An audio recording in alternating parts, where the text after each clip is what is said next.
और सर मैं ये जानना चाहूँगा आपसे, जिस तरीके से यूपी के जो एमपी हैं शफ़ीकुर रहमान, डॉक्टर शफ़ीकुर रहमान, उन्होंने एक बयान दिया है कि मस्जिद में नमाज अदा की जाएगी सारे एहतियात बरतते हुए। लेकिन अब इस पूरे मामले को जो है एक सियासी रूप दे करके गरमाया जा रहा है। नेशनल मीडिया भी जो है इसको खूब उठाने की कोशिश कर रही है। ये किस तरीके से देख रहे हैं आप इसको? देखिए, जिस मीडिया की बात आप कर रहे हैं वो मीडिया हमेशा मुसलमानों की बातों से कोई एक नेगेटिव एंगल खोजने की कोशिश करती रहती है। मुसलमानों ने पिछले 4 महीने में रमज़ान का महीना आया, उन्होंने घरों पे तराबियाँ पढ़ी, ईद की नमाज का वक्त आया, अलविदा आया का मौका आया, सब लोगों ने घरों पे पूरे मुल्क में कहीं भी किसी भी जगह किसी एक भी मुसलमान ने जो सरकार ने कहा, जो गाइडलाइंस की, उसके हिसाब से किया। बकरीद में भी ऐसा होना था। शफ़ीकुर रहमान बर्क साहब ने जो बात कही उसको तोड़ मरोड़ के दिखाने की बात उन्होंने मांग की कि आप इस तरह की जो योगी सरकार के साथ जो प्रॉब्लम है वो तो सबको पता है कि उनका मुसलमानों के लिए क्या रवैया है और किस तरीके से वो टारगेट करते हैं। अब योगी सरकार अगर ये समझती है कि वो मुसलमानों को त्यौहार मनाने के लिए किसी तरह की गाइडलाइन जारी करेगी और मुसलमान उसको मानेंगे, तो ये नामुमकिन चीज़ है। मैं सरकार की बात नहीं कर रहा हूँ, मैं सिर्फ योगी जी की बात कर रहा हूँ। सरकार की तो सारी बातें मानने के लिए तैयार हैं। जो भी सरकार ने कहा आज तक, चाहे वो मोदी सरकार रही हो, चाहे केजरीवाल सरकार रही हो या किसी और सूबे की सरकार रही हो, सबने बात मानी है पूरी। पहली बात ये है कि मैं योगी जी से ये पूछना चाहता हूँ, योगी जी आप ये बता दीजिए कि अगर 5 अगस्त को राम जन्मभूमि मंदिर का भूमि पूजन हो सकता है, वहाँ 200 लोग मौजूद हो सकते हैं, तो जहाँ प्रधानमंत्री भी होंगे, जहाँ बड़े बड़े नेता भी होंगे और आप खुद भी वहाँ मौजूद रहेंगे और बहुत सारे साधु संत और जो वीएचपी और उसके कार्यकर्ता वो भी मौजूद रहेंगे, क्या हम वहाँ सारी गाइडलाइन मानी जाएंगी? अगर वहाँ मानी जाएंगी तो आप हमें किस शक की नज़र से देख रहे हैं और क्यों हमें नमाज पढ़ने से रोक रहे हैं? शफ़ीकुर रहमान साहब बर्क साहब ने सिर्फ नमाज पढ़ने की बात कही है कि हम भी सारी गाइडलाइंस को फॉलो करते हुए नमाज पढ़ेंगे। उसके ऊपर इतना हो हल्ला मचाना, जाहिर बात है ये सारा हो हल्ला आप किस लिए मचा रहे हैं, ये दुनिया को पता है कि 56 इंच की छाती के ऊपर चीन चढ़ा बैठा है और आप हिलडुल भी नहीं पा रहे हैं। तो ये इस तरीके की बातें कि आप शफ़ीकुर रहमान साहब बर्क साहब को की टारगेट करने के लिए, अब वो संगीत सोम कह रहे हैं कि आज़म खां जिस तरह जेल में ईद मनाई है उसी तरह आपको भी जेल में बकरीद मनानी पड़ेगी। अरे क्यों मनानी पड़ेगी भाई? क्या कह दिया उन्होंने? आप उनका पूरा स्टेटमेंट सुनिए, उनका पूरा वीडियो सुनिए। एडिटेड, डिस्टॉर्टेड, क्लिप्ड वीडियो मत सुनिए, पूरा वीडियो सुनिए और उसके बाद बताइए कि अगर शफ़ीकुर रहमान बर्क साहब ने कोई एक गलत बात कही है। कोरोना के बारे में आप बात कर रहे हैं, कोरोना के ऊपर जो है, कोरोना के ऊपर हवन हो रहा है पूरे हिंदुस्तान के अंदर, आपको उससे प्रॉब्लम नहीं है? मतलब कोरोना के ऊपर पूरे हिंदुस्तान में हवन हो रहा है लेकिन उससे आपको प्रॉब्लम नहीं है। रोज़ आए दिन लोगों का मर्डर हो रहा है, उससे आपको प्रॉब्लम नहीं है। आपको प्रॉब्लम है कि आपका जो विश्वास है वो मुसलमानों का विश्वास नहीं है, इसलिए आपको प्रॉब्लम हो रही है।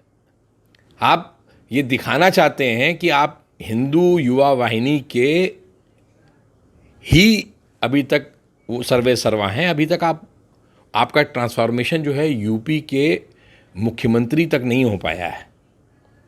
और रही बात ये कि अगर मस्जिद में कोई नमाज़ पढ़ने जाता है तो सरकार की जो गाइडलाइन है अगर वो उसको फॉलो करता है तो ये कोई गैर कानूनी काम नहीं है।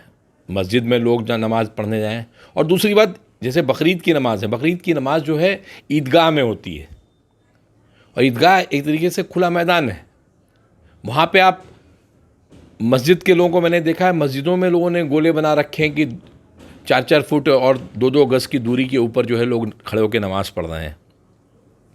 तो इस तरह की बातें ना करें, बड़ी मेहरबानी होगी। और हम सारे धर्मों का सम्मान करते हैं, मुसलमानों ने हर चीज़ में आपका सहयोग किया है। सिर्फ इस तरह की बकवास करके कि आप संगीत सोम को खड़ा कर दें, साक्षी महाराज को खड़ा कर दें, या वो सुपनखा को खड़ा कर दें और वो इस तरह की अनर्गल बातें करें, उससे कुछ होगा नहीं। उससे सिर्फ एक डिवाइड पैदा होगा जो हो सकता है आपके लिए बहुत फ़ायदेमंद हो, लेकिन पूरे मुल्क के लिए बहुत नुकसानदेह है।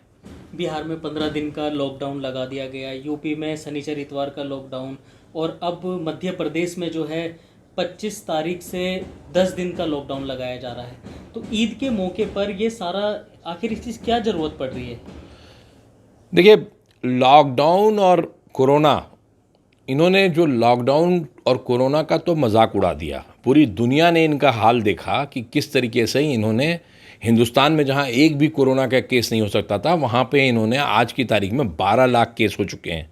पिछले 5 दिन से दुनिया में सबसे ज़्यादा मौत हिंदुस्तान में हो रही है। इनको ये चीज़ें नहीं दिखाई पड़ेंगी। आज हिंदुस्तान में जो इन्होंने आंकड़े बता रखे हैं उसके हिसाब से 30,000 लोग मर चुके हैं और 12 लाख लोग हो चुके हैं। जो सेरोलॉजी का डिपार्टमेंट है, जिसने एक सर्वे किया, उसमें उसने ये कहा कि 50 लाख लोगों को सिर्फ दिल्ली में कोरोना हो चुका है, जिनको पता भी नहीं चला है। वो कोरोना हुआ, उनको ठीक हो गया। लॉकडाउन का इस्तेमाल एक हथियार की तरह से कर रहे हैं इन्होंने। दिल्ली में, पूरे मुल्क में जिस तरह से गिरफ्तारियां की, लोगों को परेशान किया, मज़दूरों को जिस तरह से परेशान किया, लोग भूखों मर रहे थे, लोगों ने 1400, 2200 किलोमीटर पैदल चले। सबसे बड़ी बात जो अफसोस वाली है, जिस पे हंसी आती है, कि हम लोगों ने ऐसे लोगों को चुन रखा है जो सिर्फ अपनी इमेज के लिए कुछ भी कर सकते हैं। आपने लॉकडाउन करने से, अगर आप 24 मार्च से लॉकडाउन कर रहे थे, आपने एक हफ़्ता पहले कह दिया होता कि हम भाई 22 तारीख से हम गाड़ियाँ बंद कर देंगे, बसें बंद कर देंगे, 24 तारीख से लॉकडाउन होगा। आप 24 तारीख की बजाय आप 26 तारीख से लॉकडाउन करते, लोग अपने अपने घरों पहुंच जाते, आप सारे काम बंद करा देते, सारे होटल बंद करा देते, लेकिन आप ट्रांसपोर्ट को खुला रखते कि जिसको जहां जाना हो जाइए। क्योंकि दूर दूर जो सुदूर गांव हैं, जो हिंदुस्तान के कोने में गांव, वहां कहीं कोरोना नहीं था। लेकिन चूंकि आपको कुछ पता नहीं है, आपके पास कोई एक्सपर्टाइज नहीं था, आपके जो दिमाग में आ गया, तो आपने वो करने के लिए आपने एक काम किया। आपने पहले तो लॉकडाउन लगा दिया। पहले आपने 40-45 दिन जो है यहाँ पे दिल्ली, मुंबई, हर जगह आपने मज़दूरों को बंद रखा। जब वो भूख से बिलबिला के घरों से बाहर निकलने लगे और कोरोना फैलने लगा, तब आपने कहा अब हम जो है इनको हिंदुस्तान के कोने कोने में भेजेंगे। अगर जो जहाँ जहाँ कोरोना के हॉटस्पॉट थे उनको आप सिर्फ कंटेनमेंट जोन बनाकर रोक लेते, तो अगर या तो आप 26 मार्च से पहले, 24 मार्च से पहले सबको घर पहुंचा देते, तब भी कोरोना, जब 500 केस थे तब कोरोना अगर नहीं फैलता। लेकिन आपने क्या किया, जब कोरोना एकदम हर आदमी के जिस्म में घुस गया, उसके बाद आपने लोगों को हिंदुस्तान के कोने कोने में पहुंचाया, जिससे कोरोना कायदे से फैल सके। आखिरी सवाल मैं ये पूछना चाहूँगा, जिस तरीके से जो है बर्क साहब के बयान को मौलाना साद के बयान से जोड़कर देखा जा रहा है और मीडिया लगातार इस चीज़ को दिखाने की कोशिश कर रहा है, तो किस तरीके से ये मौलाना साद के बयान से इसको जोड़ के दिखाना क्या ठीक है, या क्या इनकी मंशा है? देखिए, ना तो मौलाना साद गलत थे और ना ही डॉक्टर शफीकुर रहमान बर्क गलत हैं। ये जो भाजपाई जो दिमाग है, जो इनके दिमाग में जो विकृत कहूँगा मैं, इनका जो साइकोपैथ लोग हैं, ये लोग, इन लोगों के दिमाग में आज से नहीं है। इन्होंने तो 1923 में कह दिया था कि मुसलमानों को जो है ये 2 नेशन थ्योरी इन्होंने, वीर सावरकर ने ही डाली थी। तो इनका तो हमेशा से यही रहा है कि ये मुल्क हमारा है, इनका नहीं है। तो अब कुछ भी कह लीजिए आप, उसमें से ये कोई ना कोई एंगल ज़रूर निकालेंगे। और होता यही है कि आप इनके क्वेश्चंस इस तरह से होते हैं कि आप इनको हाँ में जवाब दीजिएगा तब भी फंसिएगा, और ना में जवाब दीजिएगा तब भी फंसिएगा। तो मेरी तो सब लोगों से यही है कि आप इनको इग्नोर करना शुरू करिए। ये ऐसी प्रजाति के लोग हैं, अगर आप इनके मुंह लगिएगा तो आप हमेशा नुकसान में रहिएगा। आप इनको इग्नोर करना शुरू करिए, इनको वैल्यू मत दीजिए, इनके सवाल जवाब में मत फंसिए, क्योंकि ये बहुत ट्रेंड लोग हैं, इनकी ट्रेनिंग होती है, और जिस दिन आप इससे बाहर निकल आइएगा उस दिन ये नाकामयाब हो जाएंगे। डॉक्टर शफीकुर रहमान बख्श साहब ने कहा कि आप जानवरों की मंडियाँ खोल दीजिए, लोग कुर्बानी के लिए सामान ख़रीद लें, बकरे ख़रीद लें, कुर्बानी के लिए और जो जानवर होते हैं वो ख़रीद लें। अब उस पर इनको क्या प्रॉब्लम है? फल की मंडी में जा कर के देखिए, लोग कंधे से कंधा रगड़ रहे हैं।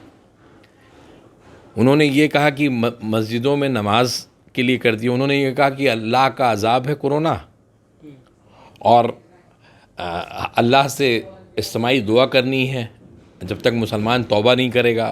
तो इसमें कौन सी गलत बात है? अगर अल्लाह का अजाब नहीं होगा तो भगवान का कह लीजिए। इसमें बीजेपी के जो विधायक हैं वो ये कह रहे हैं कि ईद जो है वो सब्जी खा के भी, आलू पालक खा के भी जो है मनाई जा सकती है, और नमाज जो है वो दुआ अगर मांगनी है तो वो घर से भी मांग सकते हैं। नहीं, सामूहिक रूप में एक साथ इसमें तो ये भी कहा जा सकता है कि आप जो लोगों को गौमूत्र पिलाते हैं उससे भी बहुत सारी बीमारियां हो सकती हैं। ये जो गौमूत्र आप पिलाते हैं उससे बहुत सारी बीमारियां हो सकती हैं, उसको बंद कर दीजिए पहले। आप हमें क्यों सुधारने पे लगे हैं? आप पहले अपने आप को देख लीजिए। आपको हम क्या क्या बताएं आपके बारे में? हम चूँकि इज़्ज़त करते हैं और हमारा यकीन ये है कि हमें सुधरना है, इसलिए डॉक्टर शफीकुर रहमान बख्श साहब ने कहा कि मुसलमानों के ऊपर अजाब है। अरे आपके ऊपर कहाँ अजाब आएगा? आप तो खुद ही कोरोना है। आपसे घातक आदमी कौन हो सकता है? आपने तो सिर्फ हर जगह सिर्फ यही किया कि झगड़ा बोने की कोशिश की। कोरोना का इतना मुश्किल दौर था हिंदुस्तान में कि पूरे हिंदुस्तान को एक होकर लड़ना था, तो आपने जब 500 केसेस थे और एक महदूद बाउंड्री में तबलीगी जमात के लोग थे, लेकिन आपने उनको कहा ये कोरोना फैला रहा है। अरे भैया, जब मैं कह रहा हूँ कि वहाँ से 2500 लोग निकाले गए, 2500 के 2500 को कोरोना था, आप उसी में बंद कर देते, 2500 के 2500 मर जाते, वहीं पे छुट्टी मिल जाती है आपको, आपका कोरोना तो नहीं फैलता। लेकिन आपने कहा कि कोरोना फैला रहे हैं। अब कोरोना में कितने लोग हुए? आज केजरीवाल जवाब देने के लिए परेशान है कि केजरीवाल से जवाब नहीं सूझ रहा कहाँ पे हैं। जहाँ जहाँ के फॉरेनर्स थे जो लॉकडाउन की वजह से फंस गए थे, आपने उनको 4 महीने से जेल में रखा हुआ था। तमाम मुल्कों की सरकारें जो हैं हिंदुस्तान से सिर्फ इसलिए नाराज़ हो गई, चाहे वो किसी भी मुल्क की हों, कि आपने उनके नागरिकों को इस तरीके से लाकर यहाँ पर रखा। आपने उनके ऊपर बेजा इल्ज़ाम लगाए, झूठे इल्ज़ाम लगाए, और उस झूठे इल्ज़ाम की वजह ये थी कि हिंदुस्तान का कानून कहीं भी ये नहीं कहता कि कोई भी विदेशी पर्यटक अगर हिंदुस्तान आता है तो उसको अपने रिलीजियस रिचुअल्स को परफॉर्म करने की इजाज़त नहीं है। अगर कोई तबलीगी जमात की बंगले वाली मस्जिद में जाकर नमाज पढ़ता है तो ये बिल्कुल गैर कानूनी नहीं है, क्योंकि उस वक्त तक मस्जिद में नमाज पढ़ना अलाउड था, बाजमात पढ़ना अलाउड था। इसलिए इस तरह की बातें आप अपने उन भक्तों को जिनको गौमूत्र पिलाते हैं उनको तो समझा सकते हैं, लेकिन पूरी दुनिया आपको देख रही है, पूरी दुनिया आपकी दुश्मन होती जा रही है। आज नेपाल जैसे छोटा मुल्क, भूटान जैसा मुल्क आपको आंखें दिखा रहा है, क्योंकि वो समझ गया है कि आप हैं क्या। अब तो कई किलोमीटर अंदर कब्जा भी कर लिया है। वो मोदी जी की 56 इंच की छाती के ऊपर चढ़ के बैठा हुआ है चीन, और मोदी जी को समझ में नहीं आ रहा है कि मोदी जी करें क्या। वो कहते हैं कि कोई आया नहीं, कोई घुसा नहीं, कोई बाहर नहीं गया। राजनाथ सिंह कहते हैं कि हम बातचीत कर रहे हैं, कल ही राजनाथ सिंह ने कहा है। तो ये सब ऐसा कुछ नहीं, इन लोगों के ऊपर आप ध्यान ना दीजिए। जब तक आप इनको ध्यान दीजिएगा तब तक ये आपको इसी तरह से फंसाते रहेंगे। कैसे मनाएं फिर लोग ईद? आपको इस मुल्क के पूरे कानून को मानते हुए आपको मानना है, लेकिन अगर कोई इस तरह की आपको कहीं पे दिख रहा है कि आपको मुसलमान होने की वजह से प्रताड़ित किया जा रहा है, तो आपको कानून जो है पूरे राइट्स देता है। आप अभी आपके पास अगर इन्होंने कोई गाइडलाइन की है, मैं उस गाइडलाइन की तलाश में हूँ। मुझे जैसे ही इनकी गाइडलाइन मिलेगी मैं वैसे ही जो है हाई कोर्ट या सुप्रीम कोर्ट में जाके अपील करूँगा, एक PIL फाइल करूँगा कि इसके ऊपर ऑर्डर इशू करिए। आप बता दीजिए ना कि हम ये कर सकते हैं कि नहीं कर सकते हैं।